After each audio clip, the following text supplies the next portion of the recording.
Alhamdulillahi Rabbil Alamin, wassalatu wassalamu ala nabina Muhammadin wa ala alihi wa sahbihi ajma'in, amma ba'd. Donc nous poursuivons notre lecture et traduction de l'épître du Cheikh Mohammed ibn Abdel Wahhab rahimahullah sur Ma'na at-Tarut, le sens du Tarut. Et je pense qu'on va avoir le temps uniquement de faire cela.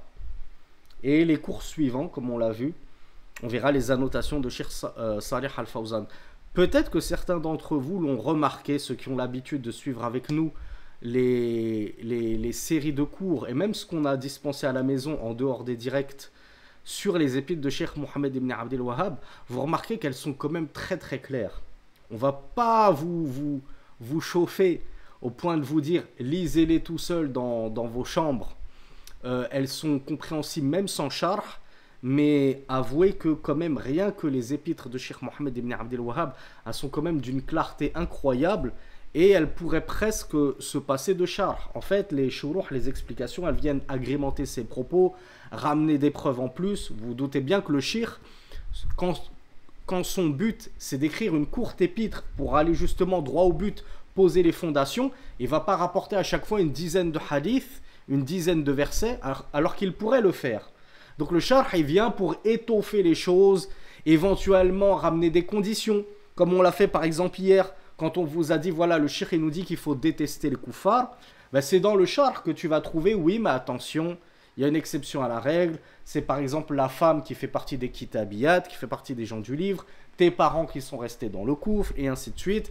Il y a un amour naturel qui est toléré, et ainsi de suite. Mais sinon, les épîtres de Cheikh Mohammed ibn Abdel Wahhab sont limpides, claires, et elles suffisent presque à elles-mêmes. Voilà pourquoi nos savants de la Sunna nous recommandent tellement de commencer par les épîtres du Cheikh Mohammed ibn Abdel Wahhab, de débuter par elles, de progresser dans la science, dans la religion, par le biais de l'étude de ces épîtres-là, parce qu'elles sont tellement adaptées aux débutants que nous sommes.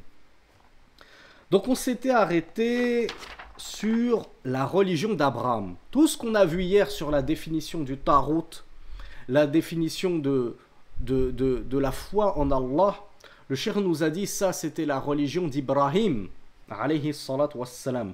Al-kufru bit-tarut wal-imanu billah. Il croyait en Allah et il reniait le tarut, c'est-à-dire l'adoration de tout autre qu'Allah subhanahu wa ta'ala. Et quiconque cherche une autre religion que celle d'Abraham a certes enlaidi son âme de la plus grande des sottises et des bêtises. Donc le cheikh nous dit وَهَذِهِ هِيَ الْأُسْوَةُ الَّتِي أَخْبَرَ اللَّهُ بِهَا فِي قَوْلِهِ قَدْ كَانَتْ لَكُمْ أُسْوَةٌ حَسَنَةٌ فِي إِبْرَاهِيمَ وَالَّذِينَ مَعَهُ إِذْ قَالُوا لِقَوْمِهِمْ إِنَّا بُرَآءُ مِنْكُمْ وَمِمَّا تَعْبُدُونَ مِنْ دُونِ اللَّهِ كَفَرْنَا بِكُمْ وَبَدَا بَيْنَنَا وَبَيْنَكُمُ الْعَدَاوَةُ وَالْبَغْضَاءُ أَبَدًا حَتَّى تُؤْمِنُوا بِاللَّهِ وَحْدَهُ. Alors ce verset-là, je veux que vous écriviez tous la source pour y retourner chez vous tranquillement après le cours et me l'apprendre par cœur, si possible en arabe, ce serait l'idéal. Mais au moins l'apprendre par cœur en français, parce que vous devez être capable de le citer à chaque fois que quelqu'un viendra vous dire « Mais toi, t'es un extrémiste, mais c'est quoi cette religion de ultra rigoriste que tu nous imposes? Tu nous dis on n'a pas le droit d'avoir des amis mécréants ?» J'ai même pas le droit d'aller manger au restaurant avec un pote sous prétexte que c'est un chrétien, etc. Eh bien, notre modèle, c'est qui? Nos modèles, ce sont les envoyés d'Allah, subhanahu wa ta'ala, et à leur tête, les chefs de ces messagers, Muhammad, sallallahu alayhi wa sallam, Ibrahim, Moussa, Isa, Nuh. Donc le cheikh nous dit que nous les musulmans, nous avons un excellent modèle à suivre. Et d'ailleurs, c'est Allah Azza wa Jal qui l'a qualifié ainsi. Et qui nous a informé que nous avions un excellent modèle à suivre, à imiter, en la personne d'Ibrahim et même de ses compagnons. Ces illustres compagnons, oui, les prophètes ont eu des compagnons. Il n'y a pas eu que notre prophète Muhammad sallallahu alayhi wa sallam qui a été entouré de compagnons. Ibrahim a eu ses compagnons, Moussa a eu ses compagnons, Isa a eu ses compagnons. Donc, Ibrahim et ses compagnons, ils sont pour nous un modèle à suivre. Pourquoi? Regardez comment ils ont concrétisé avec fierté et izza et grandeur et puissance le tawhid. Lorsqu'Allah Azza wa Jal nous dit, donc je vous ai pas cité la source, c'est Surat Al-Mumtahana, l'éprouvé, verset numéro 4. Donc dès le début de la sourate, l'éprouvé, qui fait partie des dernières sourates du Coran, Al-Mumtahana, verset 4, Allah nous dit, certes, il se trouve pour vous un excellent modèle à suivre en Abraham et ceux avec lui, c'est-à-dire les croyants qui l'ont accompagné dans la foi. Lorsqu'ils dirent, au pluriel, lorsqu'ils dirent, c'est pas juste Ibrahim, ses compagnons également dirent cela. Lorsqu'ils dirent à leur peuple, certes nous nous désavouons de vous, inna bura'a ou minkum, yani natabarra'a minkum, nous nous désavouons de vous. Est-ce que ici, Ibrahim et son peuple, il a dit, nous nous désavouons de votre culte? Est-ce qu'il a juste parlé du culte, de l'idolâtrie, en disant, nous on se désavoue de l'idolâtrie, mais allez, on fait partie du même peuple, on vous excuse, on va continuer à vous fréquenter, on va continuer à vous inviter à manger à la maison, à boire un petit thé, etc. Non, il a dit, nous nous désavouons de vous. Vous les mushrikoun, vous voulez persister sur le shirk, le shirk, on s'en est déjà désavoué avant vous.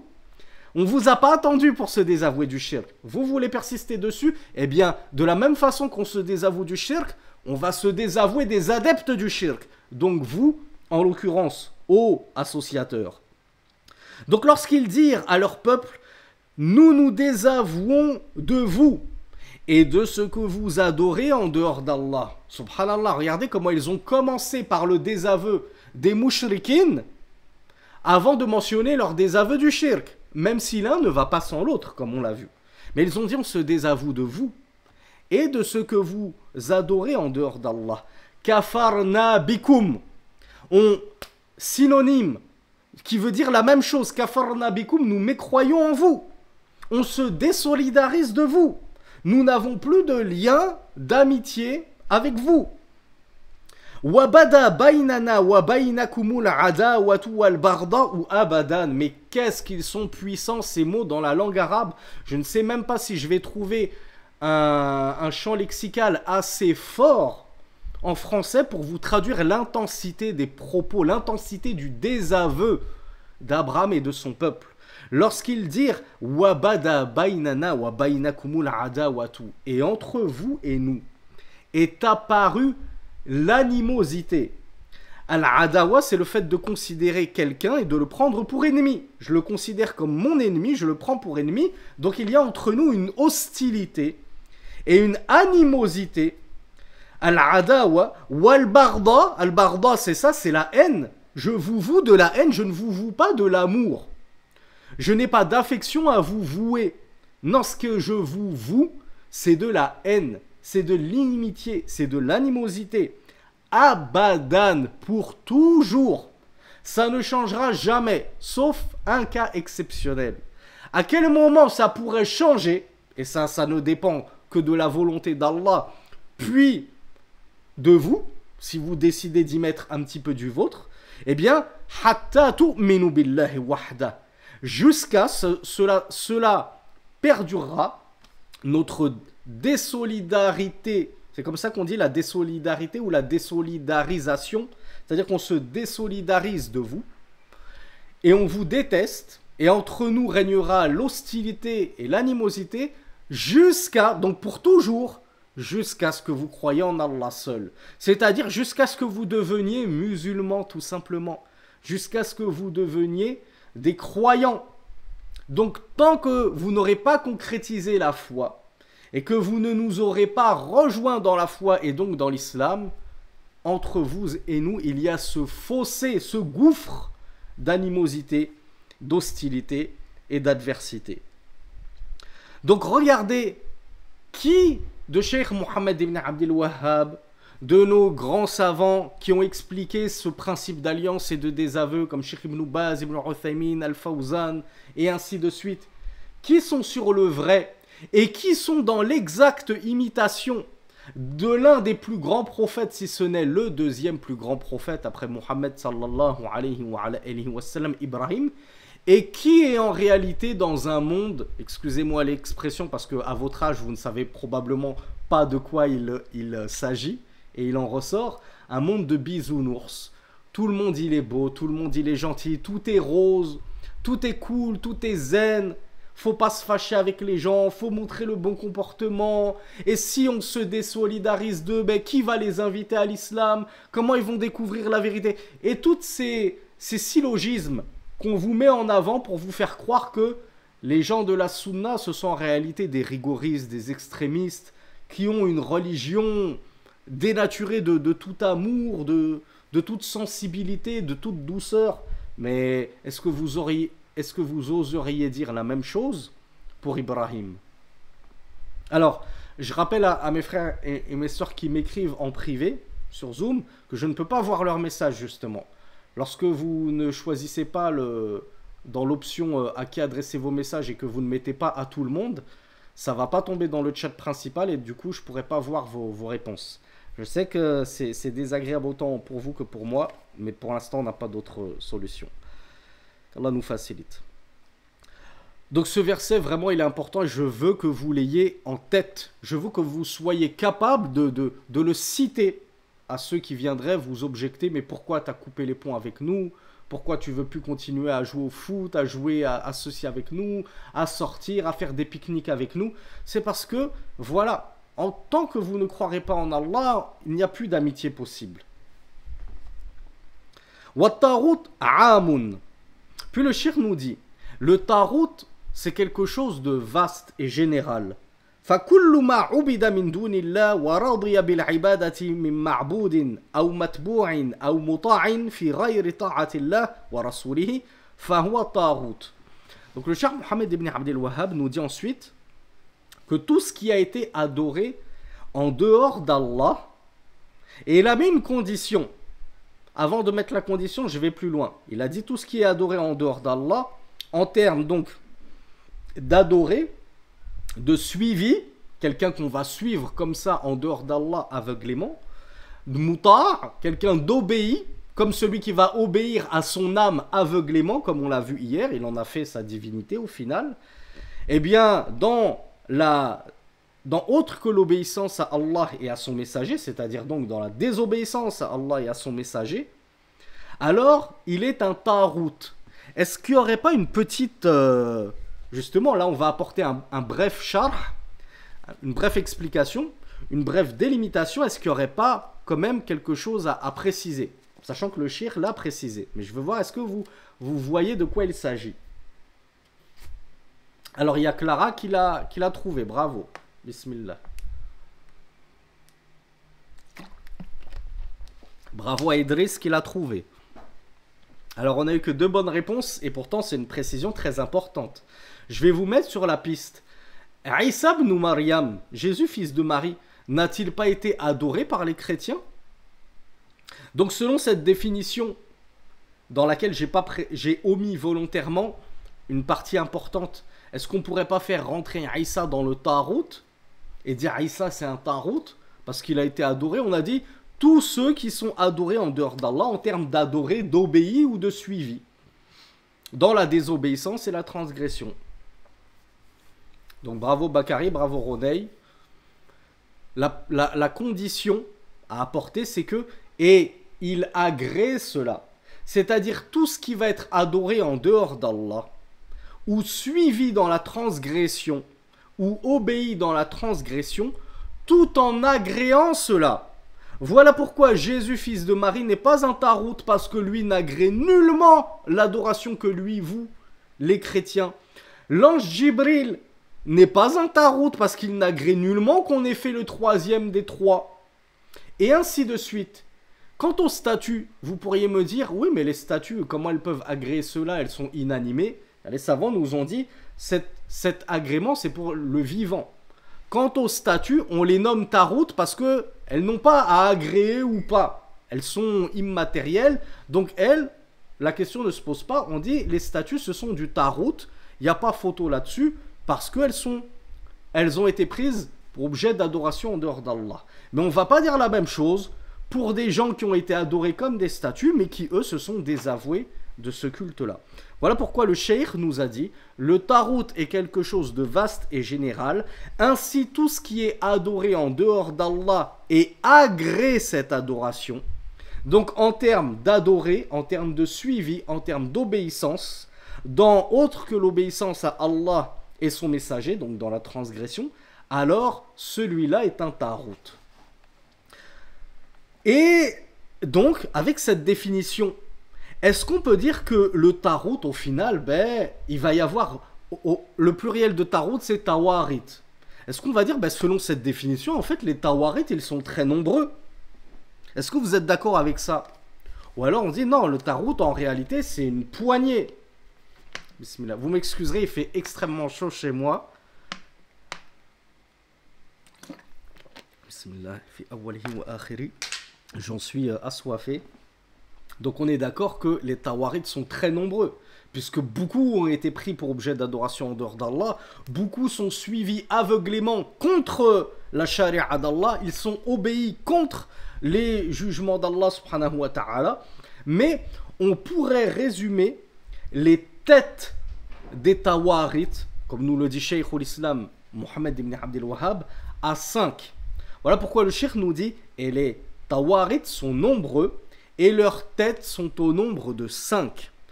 5 têtes du taroutisme, si je puis l'exprimer ainsi. Qui est le premier à votre avis? Bravo. Le premier, il est trop évident. Iblis, le diable, ash-shaytan. Voilà pourquoi le cheikh nous dit al-awwal ash-shaytan. Pourquoi? Pourquoi à votre avis le shaytan c'est la tête des têtes? Qu'est-ce qu'il a fait de si grave? Il rentre dans la première catégorie qui est le fait qu'il ait été adoré en dehors d'Allah, on est d'accord. Il y a des lucifériens, des satanistes qui adorent le diable. D'accord. Mais est-ce qu'il y aurait autre chose également qui vient empirer son cas? Bismillah.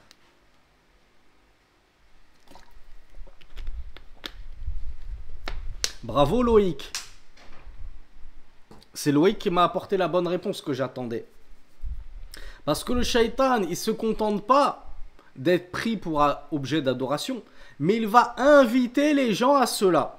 C'est-à-dire qu'il va inviter l'humanité, et même les djinns, hein. On rappelle que les djinns également, il y en a qui adorent le shaitan, comme il y a des djinns juifs, il y a des djinns chrétiens, il y a des djinns musulmans, il y a des djinns laïcs, peut-être macronistes, mélanchonistes, Allahu a'lam, Allah est plus savant, il y a des djinns qui adorent le diable. Eh bien, de la même façon que Shaitan, il a été pris pour objet de divinité par certains, en plus de cela, il va appeler à son adoration. Comment? Il va faire comme Pharaon l'a fait, il va ouvertement commander aux gens de l'adorer. Comment? Est-ce qu'il va leur dire directement « adore-moi » Pas forcément, le Shaitan peut être très subtil. Il va pouvoir dire égorge un poulet pour moi.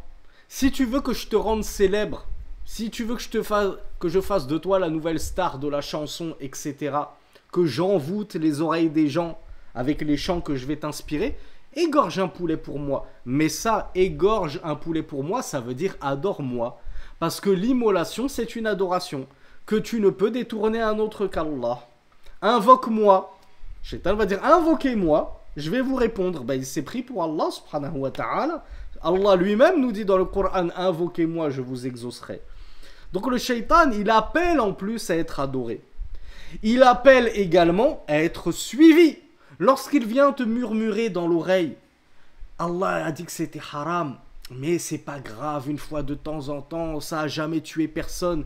Et alors tu vas suivre ce qu'il t'a inspiré plutôt que de suivre le commandement d'Allah. Il est en train de te pousser à le suivre lui plutôt que de suivre Allah subhanahu wa ta'ala et ses commandements.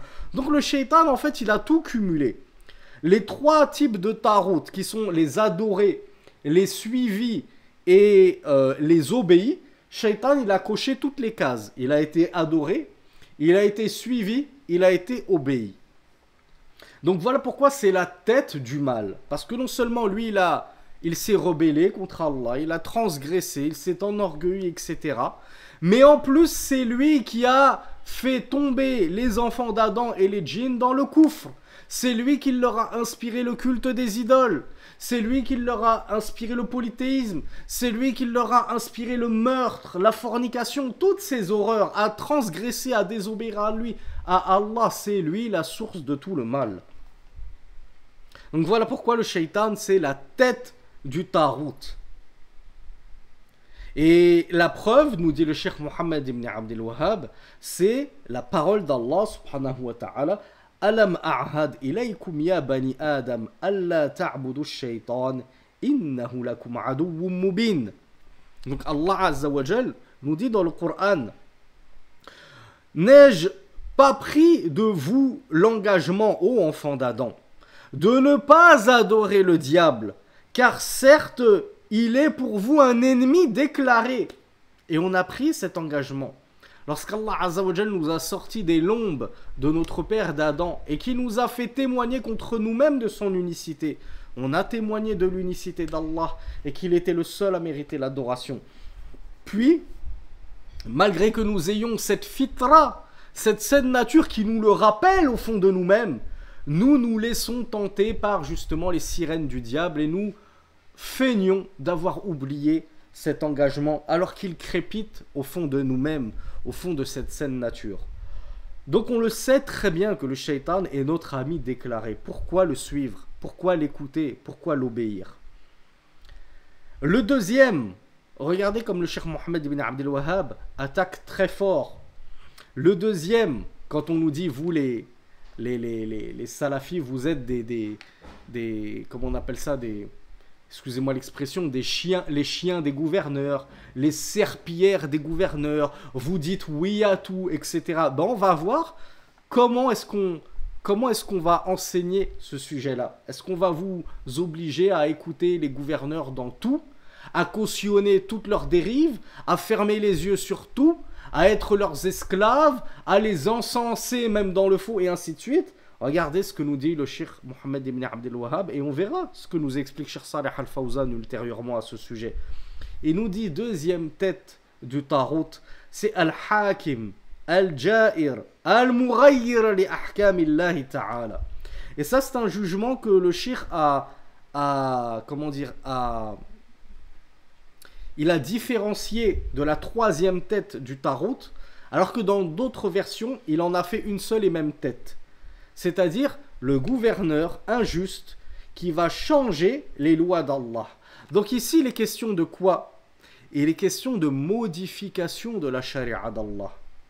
N'est-il pas qu'il y a une différence entre juger par autre que ce qu'Allah Azza wa Jal a fait descendre, par passion, par faiblesse de foi, etc., dans une affaire donnée? Le jugement, c'est que c'est haram, et moi je vais dire c'est halal. Ou vice-versa. Le jugement, c'est halal, et moi je vais dire non, c'est haram. Donc, je vais émettre un jugement contraire au jugement d'Allah. Ça, c'est ce qu'on appelle juger par autre qu'Allah. Il y a un deuxième cas qui est encore pire, c'est que je ne vais pas me contenter de juger dans une affaire, 2 affaires, 10 affaires, par autre que ce qu'Allah a fait descendre. Mais je vais légiférer en dehors d'Allah. Je vais commencer à faire une loi, à inventer une loi que je vais imposer aux gens. Imposer dans les tribunaux de l'État. Eh bien ça s'appelle justement modifier la charia. Et donc là, c'est la deuxième tête du Tarout. Ce juge qui va, par injustice et transgression, modifier les jugements d'Allah subhanahu wa ta'ala. Et la preuve de cela, la preuve que c'est un Tarout, c'est la parole d'Allah Azza wa Jal qui a dit Alam tara ila alladhina yaz'umuna annahum amanu bima unzila ilayka wa ma unzila min qablika yuriduna an yatahakamu ila at-taghut wa qad umiru an yakfuru bih wa yuridu ash-shaytan an yudillahum dalalan ba'ida. Donc dans la sourate An-Nisa, verset 60, je vous avais pas lu la source du verset précédent quand Allah nous a dit que le shaitan était certes notre ennemi déclaré. C'est la sourate Yasin, verset 60. Sourate Yassine, verset 60. Là, le verset que nous allons lire, c'est la sourate Les Femmes, An-Nisa, verset 60. Allah nous dit: n'as-tu pas vu ceux qui prétendent avoir cru en ce qui a été descendu sur toi et ce qui a été descendu avant toi, c'est-à-dire notamment les gens du livre, hypocrites qui vont prétendre à la foi, alors qu'en fait ce sont de grands hypocrites, désirer chercher le jugement auprès du Tarout. Ils n'ont pas envie d'être jugés par la charia de Mohammed. Non, ils préfèrent, lorsqu'il s'agit de régler leur litige et d'obtenir un jugement qui les arrange, aller se réfugier dans les lois du Tarout. Donc Allah nous dit: n'as-tu pas vu ceux qui prétendent avoir cru en ce qui t'a été révélé et ce qui a été révélé avant toi, désirer le jugement du Tarout, tandis qu'ils ont été ordonnés de mécroire en lui. Allah nous dit, on leur a ordonné de mécroire en le Tarout, mais eux, dès qu'il s'agit de jugement, ils veulent les lois du Tarout. Ils veulent les jugements du Tarout. Et le shaitan désire vous égarer d'un égarement lointain. Donc, souvenez-vous cette règle que je vous explique toujours, de mettre en corrélation la fin des versets avec le début du verset. Ici, Allah Azza wa Jal nous parle tout à la fin du shaitan. Qu'est-ce qu'il vient faire là, le shaitan? Ben, c'est justement la source de tout le mal. C'est le shaitan qui est venu fourvoyer ces gens en leur faisant miroiter qu'il était préférable de se détourner de la loi d'Allah, de la charia de l'islam, pour plutôt, lorsque je veux régler certains litiges, aller me réfugier dans la loi des rabbins ou la loi de certains doctes qui vont contredire ce qu'il y a écrit dans leur propre livre d'ailleurs. Donc ces gens-là, qu'est-ce qu'il nous dit Allah Azza wa Jal? Ils sont croyants ou ils sont mécréants? Allah nous dit: celui qui désire, ils prétendent, ils feignent avoir cru en ce qui t'a été révélé, c'est-à-dire en l'islam, en le Coran.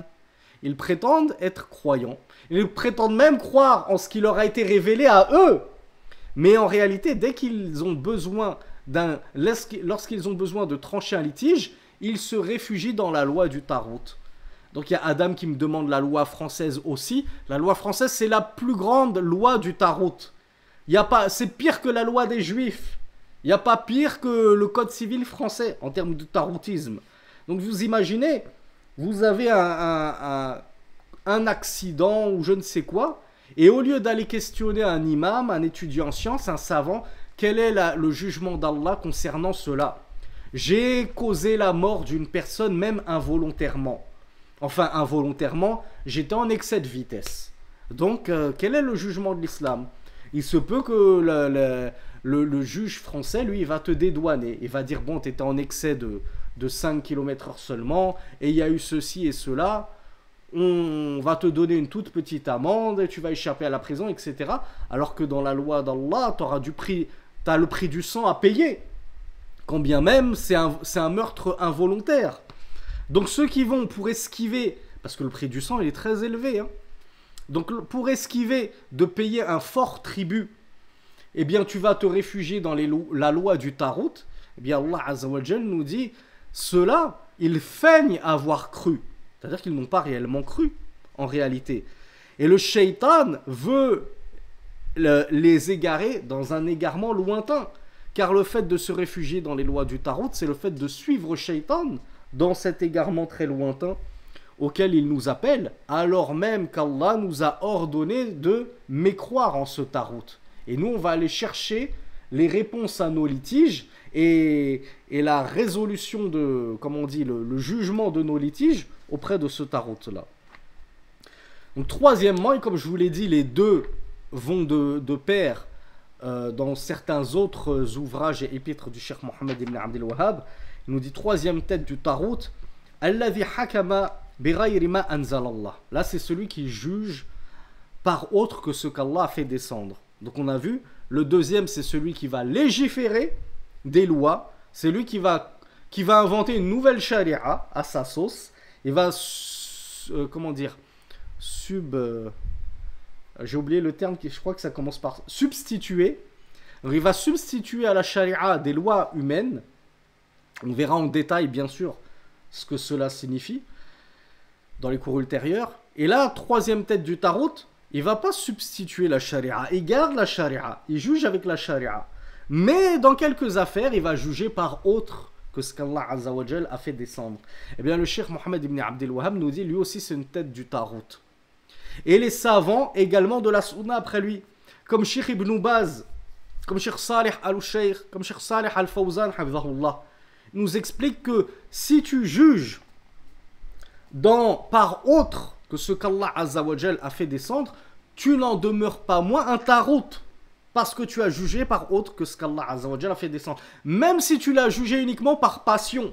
Non pas parce que tu penses que ce jugement par autre que ce qu'Allah a fait descendre, il est plus adéquat. Il est plus conforme à notre époque. C'est plus correct. Parce que celui qui va juger avec cette croyance-là, quel est son jugement? Celui qui va juger par autre que ce qu'Allah a fait descendre, mais parce qu'il pense que c'est meilleur que la révélation d'Allah. Dans cette affaire-là, là, il y a une affaire de divorce. Dans la charia, c'est comme ça, mais je trouve que sur ce point précis, le code civil français, il a été mieux réalisé. Et il est plus en adéquation avec notre époque, on est en 2025, etc. On est d'accord, celui-là est kafir, il sort de l'islam. Même pas parce qu'il a jugé par autre que ce qu'Allah a fait descendre, mais par une telle croyance. Parce que celui qui a cette croyance-là, quand bien même il ne jugerait pas, d'ailleurs c'est même pas un juge, c'est un épicier. Il est dans son épicerie, il vend du fromage toute la journée, des paquets de chips et je ne sais quoi, et du boga citron. Mais il a cette croyance, il croit que c'est vrai, dans certains points du code civil, c'est beaucoup plus adapté que ce qu'on trouve dans la charia de ces barbus là qui veulent nous imposer leurs lois soi-disant divines, etc. Ben, cet épicier il est sorti de l'islam par cette simple croyance. Alors que dire du juge qui va en plus aller, qui va transposer sa croyance dans son verdict et qui va juger par autre que ce qu'Allah Azza wa Jalla a fait descendre. Donc en fonction de la croyance qui va accompagner ce jugement, par autre que la loi d'Allah, tu peux être kafir ou non. Ça, on le détaillera dans les cours ultérieurs quand on va voir les annotations de Cheikh Salih al-Fawzan. Mais je tiens juste à ce que ce soit clair pour vous. Parce que je sais que plus les cours avancent et plus on perd à chaque fois des élèves. Donc au moins que ceux qui soient présents le sachent avant de nous abandonner. Et cela ne change rien au fait qu'il sera quand même tarout. Quand bien même on dit il n'est pas mécréant parce qu'il avait la croyance que ce qu'il faisait c'était interdit, que son jugement il était moins bon que le jugement d'Allah, mais parce qu'il a reçu un pot de vin, ou pour une faiblesse de foi, il a tranché en faveur d'un ami, alors que le jugement d'Allah aurait dit que c'était l'adversaire qui aurait dû prendre le droit, eh bien celui-là ne va pas sortir de l'islam pour un jugement contraire à la loi d'Allah, mais il n'en demeure pas moins un tarout. Il n'en demeure pas moins quelqu'un qui s'est réfugié dans le tarout, donc toi tu feras même partie des têtes du tarout. Ce qui est grave, comme on le verra incha'Allah, le tarout, on a posé la question à Cheikh Ibn Baz justement, et il avait dit le tarout, on lui avait dit est-ce que c'est encore pire que les kaba'ir? Il a dit oui. Le fait de tomber dans le tarout, c'est pire que les péchés majeurs. Donc être un tarout, c'est pas une simple affaire. Quand bien même t'es pas sorti de l'islam, tu as commis un péché qui est pire que les kaba'ir, qui est à la tête des kaba'ir. Il est en tête de gondole, en tête de liste.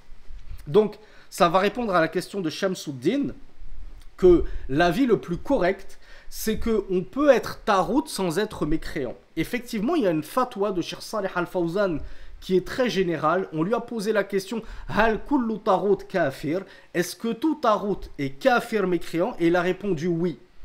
Et avec tout le respect que nous avons pour Cheikh Salih al-Fawzan, nous ne partageons pas cet avis. Et cet avis a été contredit par beaucoup de savants qui étaient encore plus illustres que Cheikh Salih al-Fawzan, dont son cheikh à lui-même, son professeur, le Cheikh Ibn Baz, qui nous a expliqué que tout tarout n'est pas forcément mécréant.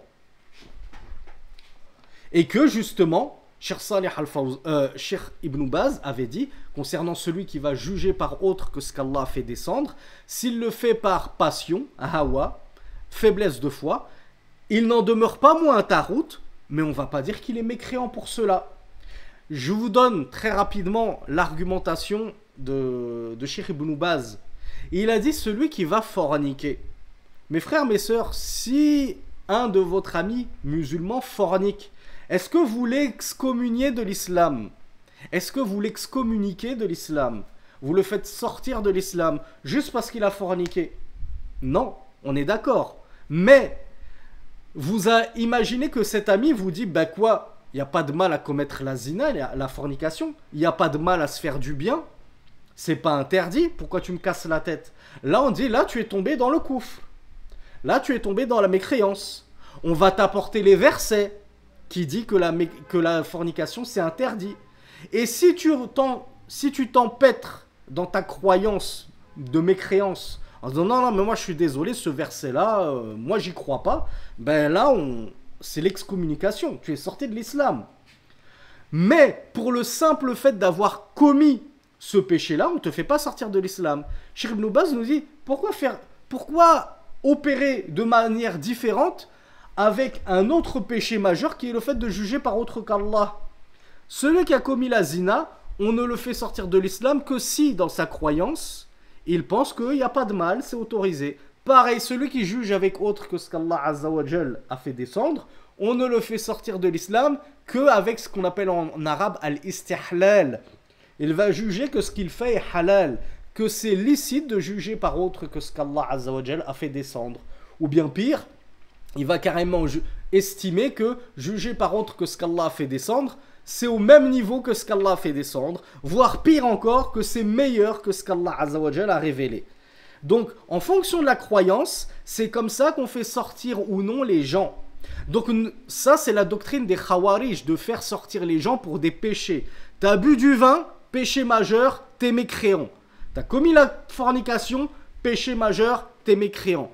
T'as jugé par autre qu'Allah dans une affaire, par faiblesse de foi, je veux rien savoir. Péché majeur, t'es mécréant. Les gens de la sunna disent non. C'est al-istihlal qui te fait sortir de l'islam. Si tu juges que ce que tu as fait c'est licite, alors on te dit là tu es sorti de l'islam.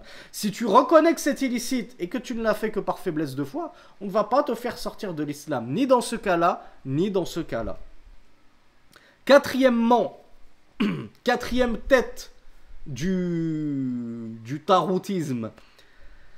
Alladhi yadda'i ilm al-ghaybi min dunillah. Et qu'est-ce qu'on est éprouvé par cela de nos jours?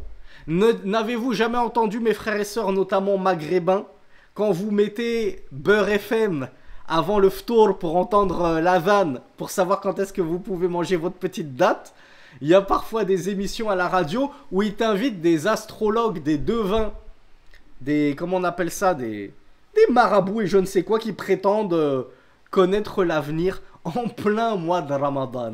Du shirk en plein mois de Ramadan juste avant de casser ton jeûne. Allahu Akbar, des voyants.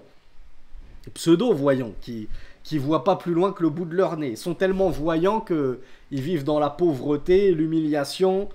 Sa femme l'a plaqué, il l'a même pas vu venir, etc. Bref.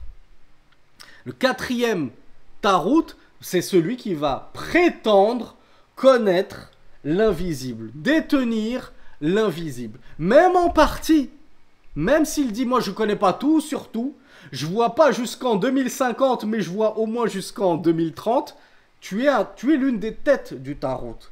Et cela car Allah Azza wa Jal nous dit dans la sourate Al-Jinn, verset numéro 26, Alimul ghaybi la yudhiru ala ghaybihi ahada.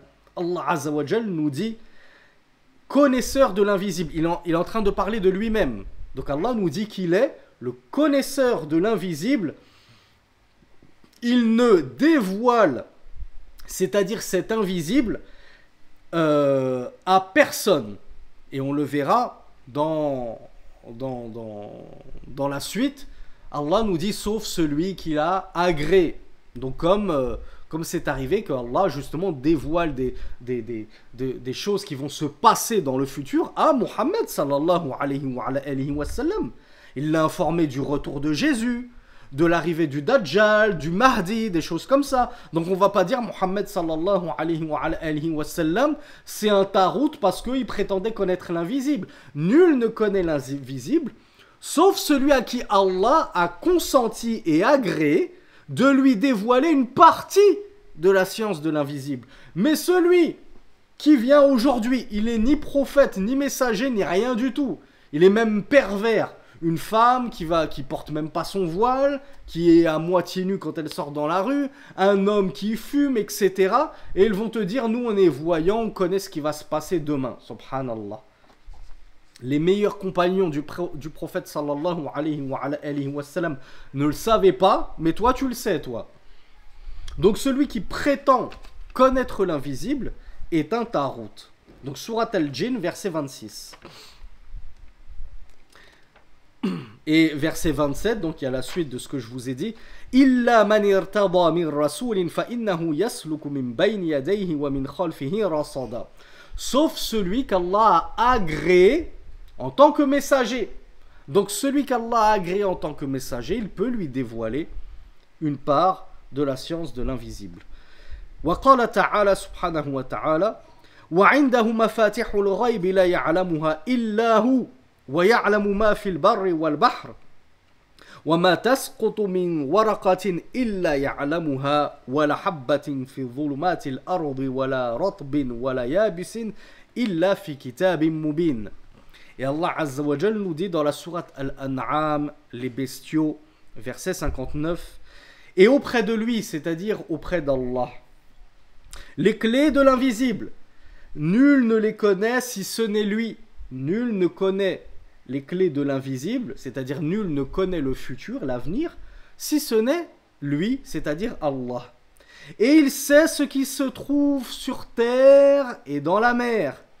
Et nulle feuille ne tombe, c'est-à-dire nulle feuille ne tombe d'un arbre, ni grain dans les ténèbres de la terre, c'est-à-dire ni la moindre semence, hein, le moindre grain pour faire pousser des fruits, etc., le moindre noyau, pépin, ne se trouve dans les ténèbres de la terre, ni chose humide ou sèche, sans que cela ne soit retranscrit dans un livre éclatant, justement Lawhul Mahfouz, dans lequel Allah Azza wa Jalla a écrit tout le destin. Et tout s'y trouve, il n'a rien omis, même pas le moindre pépin en train de germer dans le sol et la moindre feuille d'arbre qui tombe. Rien n'échappe à la science d'Allah subhanahu wa ta'ala. Il sait absolument tout. Donc, pour répondre à la question de Immi, qui nous demande est-ce qu'il est mécréant celui qui prétend connaître l'invisible? Bah oui, celui qui prétend connaître l'invisible est mécréant à partir du moment où on lui a fait iqamatul hujja, on lui montre, regarde ces versets. Allah nous dit nul ne connaît l'invisible. Donc si toi tu dis non, moi je connais l'avenir, tu es en train de démentir le Coran. Tu es en train de nous dire que Allah nous a menti. Allah nous dit c'est le seul à connaître l'invisible. Et toi tu nous dis non, je connais. Et enfin, cinquièmement, cinquième tête. Alors c'était le verset numéro 59 de la sourate Les Bestiaux, Al-An'am. Dernière tête du Tarout. Alladhi yu'badu min dunillah wa huwa radin bil ibada. Dernière tête parmi les 5 du Tarout, c'est celui qui va être adoré en dehors d'Allah, tandis qu'il agrée cette adoration-là. Ce qui exclut donc de ce cas de figure Jésus, l'ange Djibril et ainsi de suite, Mariam, la mère de Jésus et ainsi de suite. Muhammad sallallahu alayhi wa sallam, ne pensez-vous pas que certains soufis extrémistes adorent le prophète Muhammad sallallahu alayhi wa sallam, prétendent qu'ils connaissaient justement tout ce qui était contenu dans Al-Lawhul Mahfouz? Allah Azza wa Jalla nous dit qu'il ne donne qu'une partie de l'invisible à certains de ces messagers qu'il a agrégés. Ils vont dire non, Muhammad il connaissait tout le contenu d'Al-Lawhul Mahfouz. Ils ont fait de Muhammad une divinité avec Allah subhanahu wa ta'ala. Donc la preuve de cela, comme d'habitude le shir nous apporte toujours les preuves de ce qu'il dit, c'est dans la sourate Les Prophètes Al-Anbiya, verset numéro 29, où Allah Azza wa Jal nous dit وَمَنْ يَقُلْ مِنْهُمْ إِنِّي إِلَهٌ مِّن دُونِهِ فَذَلِكَ نَجْزِيهِ جَهَنَّمْ وَكَذَلِكَ نَجْزِي الظَّالِمِينَ.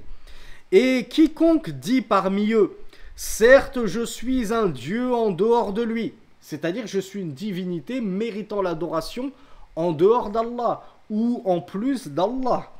Eh bien, celui-là, nous le rétribuerons par la géhenne. Nous le ferons brûler dans l'enfer. Ainsi rétribuons-nous les injustes.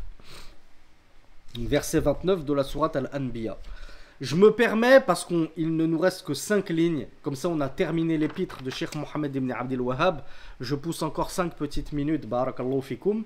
Le cheikh conclut et il nous dit i'alam wa'alam anna al-insana la yasiru mu'minan billahi illa bil kufri bit taghut. Comme nous l'avons vu, sache que l'homme ne devient croyant que par son reniement du tarout.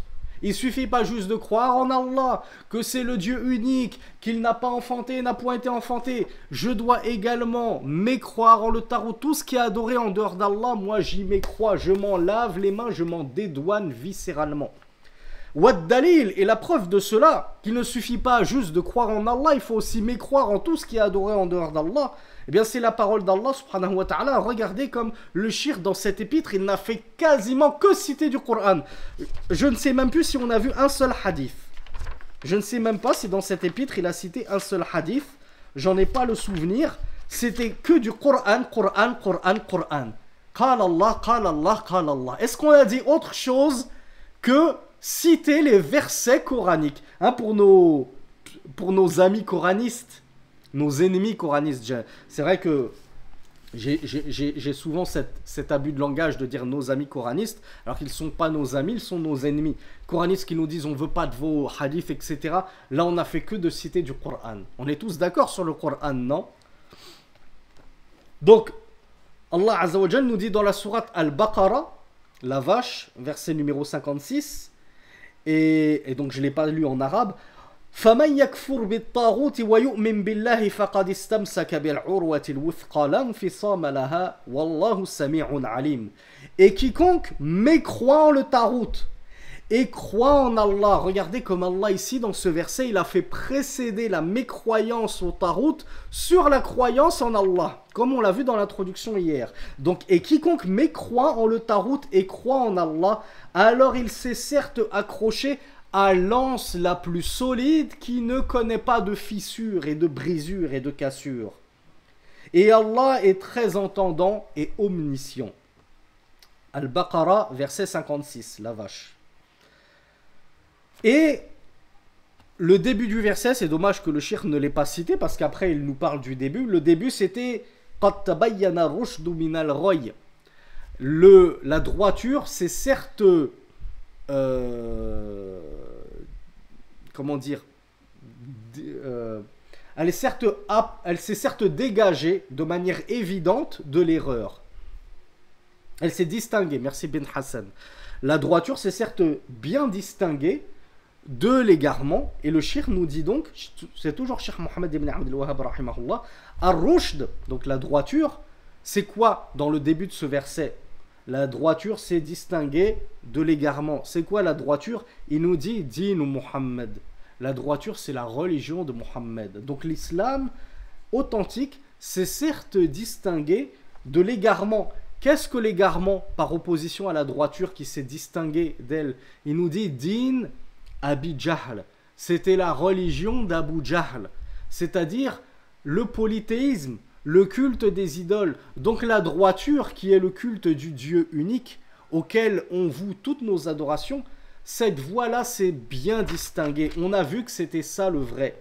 On a vu que c'est ça la voie de la raison, de la saine nature. Ça s'est parfaitement distingué de ce chemin d'égarement sur lequel reposait Abu Jahl et ses semblables, qui était le culte des idoles. De prétendre adorer Allah, est-ce que d'ailleurs Abu Jahl a prétendu adorer Allah? Est-ce que les Qurayshites de manière générale prétendaient adorer Allah? Bismillah. Vous êtes sûr de vous? Vous êtes sûr qu'ils n'adoraient pas plutôt Manat, Uzzat, Allat? Ils adoraient Allah, pas Allah, on est d'accord? Bravo. Ils adoraient Allah tout en adorant Allah. Est-ce que ça passe? Comme on l'a vu hier, ça ne passe pas. Tu peux adorer, prétendre adorer Allah, n'est qualifié d'adoration d'Allah, comme on l'a vu pour ceux qui se souviennent dans les 4 règles Cheikh Mohammed ibn Abdel Wahhab nous disait Al-ibada la tusamma ibadatan illa bit-tawhid. L'adoration n'est qualifiée ainsi d'adoration qu'avec le tawhid. Si tu viens prétendre que tu es un adorateur d'Allah alors que dans cette adoration tu associes à Allah, tu ne l'as pas monothéisé, alors cet acte-là, on ne le qualifie même pas d'adoration. Nous disons que tu n'as pas adoré Allah, car adorer Allah signifie le monothéiser. Il est rapporté d'Ibn Abbas radiallahu anhu dans certains tafasirs que dans le verset Illa liya'budun, Ibn Abbas a dit à chaque fois que dans le Coran il y a écrit liya'budun, pour qu'il m'adore, cela signifie liwahidun, afin qu'il me monothéise. Donc Ibn Abbas avait compris et il a enseigné que adoration d'Allah signifie monothéisme d'Allah. Ça signifie vouer son adoration à Allah en toute exclusivité, pas à Allah et à d'autres qu'Allah dans le même temps. Voilà pourquoi le cheikh nous a dit que le chemin de l'égarement, c'est le chemin d'Abu Jahl. Parce que quand bien même Abu Jahl et ses semblables parmi les Qurayshites adoraient Allah, reconnaissaient même plus, ils reconnaissaient qu'Allah, c'était pas juste un Dieu parmi les dieux. Ils reconnaissaient que c'était lui le créateur du soleil et de la lune, de la terre et des cieux. Et que c'est lui-même qui yudabbirul amr, il organisait tout dans le monde, que c'était lui qui yarzuquhum minas samai wal ard, qu'il pourvoyait à leur subsistance du ciel, dans le ciel et dans la terre. Subhanallah, il reconnaissait les attributs de la seigneurie à Allah. Mais dès qu'il s'agissait d'adoration, au lieu de n'adorer que le Seigneur, il commençait à se tourner vers d'autres qu'Allah. Donc, ce chemin-là étincelant du monothéisme, la religion de Mohammed, s'est certes distingué de l'égarement et de la religion du polythéisme. Wal-urwatul wuthqa, quelle est cette anse la plus solide à laquelle s'est agrippé celui qui justement aura mécru en le tarout et cru en Allah? Eh bien le cheikh nous dit cette anse la plus solide. On vous donne sa définition, mais il y a plusieurs exégèses à ce sujet. Ce qu'a retenu le cheikh, c'est que l'anse la plus solide, c'est Shahadatu an la ilaha illallah, l'attestation qu'il n'y a d'autre Dieu qu'Allah. Mais on a vu dans notre playlist notamment 200 questions-réponses dans la croyance, attester qu'il n'y a d'autre Dieu qu'Allah, c'est une parole lourde, c'est un témoignage très lourd qui en réalité a des conditions. Et il en a même une dizaine. Parmi ces conditions, le fait de le dire sincèrement. Donc à quoi bon dire il n'y a d'autre Dieu qu'Allah si en fait tu es hypocrite et que dans ton cœur tu n'y crois pas, tu n'es pas sincère, tu fais partie des munafiq. Alors oui, il y a 7 conditions et certains en ont ajouté une 8e. Effectivement. Donc il ne suffit pas juste de dire la ilaha illallah, il faut remplir, on va dire, une demi-douzaine de conditions. Mais c'est ça l'anse la plus solide, celui qui a concrétisé les conditions de la ilaha illallah, et parmi les premières conditions, le fait de le comprendre. Hein, parce que si j'entends encore, mes chers frères et mes chères sœurs, il n'y a d'autre Dieu que Dieu, malheureusement vous êtes passé à côté de la quintessence de ce que signifie la ilaha illallah. Wahia mutadamminatun linnafi wal ithbat. Qu'est-ce qu'elle renferme, la parole la ilaha illallah? Elle renferme 2 aspects, 2 composantes. Lesquelles sont-ils? Bravo. Elle renferme une négation et une affirmation. Dans la ilaha illallah, il y a à la fois la négation et l'affirmation. La négation de quoi? Ben, la négation de toute adoration à autre qu'Allah. Je nie à tout autre qu'Allah le droit d'être adoré, le droit de recevoir la moindre de mes adorations.